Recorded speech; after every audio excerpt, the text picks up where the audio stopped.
అలాగే పూజ్యులు దత్తాత్రేయ శర్మ గారి సారథ్యంలో ఈరోజు రామజల హారతి మన అందరి ఆదోని పుర ప్రజల సెంటిమెంట్ అయినటువంటి రామజల ఏ నీళ్ళైతే మా పెద్దోళ్ళ నుంచి ఈ రోజు వరకు తాగుతూ వచ్చినామో, ఏ రామజల అయితే ఈ రోజు రాముడి విల్లు నుంచి బాణం వదిలితే ఈ రామజల ఉద్భవించింది అనేటువంటి చరిత్ర ఉందో, అటువంటి రామజలకి ఈ రోజు హారతిని సమర్పిస్తూ ఈ కార్యక్రమానికి అతిథులుగా చేసినటువంటి మా గౌరవ శాసనసభ్యులు డాక్టర్ పార్థసారథి గారికి, అలాగే ఎమ్మెల్సీ మధుసూదన్ సార్ గారికి, అలాగే చైర్పర్సన్ అయినటువంటి లోకేశ్వరమ్మ గారికి, అలాగే ఎందుకంటే సమయం తక్కువ ఉంది కాబట్టి మున్సిపల్ శాఖకు సంబంధించినటువంటి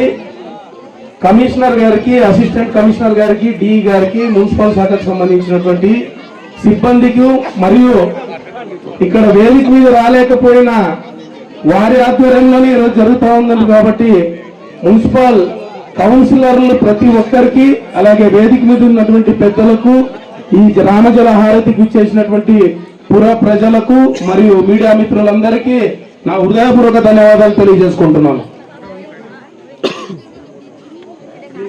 నీరు, నిప్పు, గాలి, భూమి, ఆకాశం ఈరోజు రామజలకు హారతిస్తే పంచభూతాలకు హారతి ఇచ్చినట్లని ప్రతి ఒక్కరి అభిప్రాయం.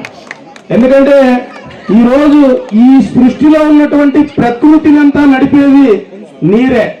నీరే ప్రతి జీవికి ఆధారం. ఈరోజు ఆ నీరు లేకపోతే ఈరోజు ఈ ప్రపంచంలో, ఈ సృష్టిలో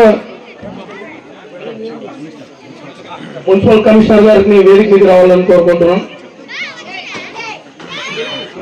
సో అటువంటి నీరును ఈరోజు మనం హారతిచ్చి గంగమ్మ తల్లి జల పారితేనే ప్రజల జీవితాలు కళకళలాడతాయని భావిస్తాం కాబట్టి ఆ గంగమ్మ తల్లికి ఈరోజు హారతి సమర్పణ చేస్తున్నాము.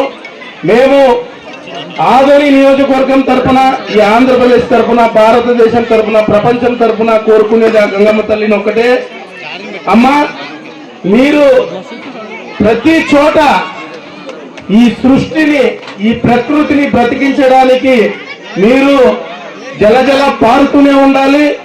ప్రజలందరూ కళకళగానే ఉంటారు. మీ యొక్క ఆశీస్సులు యావత్ ప్రపంచానికి ఉండాలి అని చెప్పి ఆ గంగమ్మ తల్లిని కోరుకుంటూ సెలవు తీసుకుంటున్నాను. Thank you very much.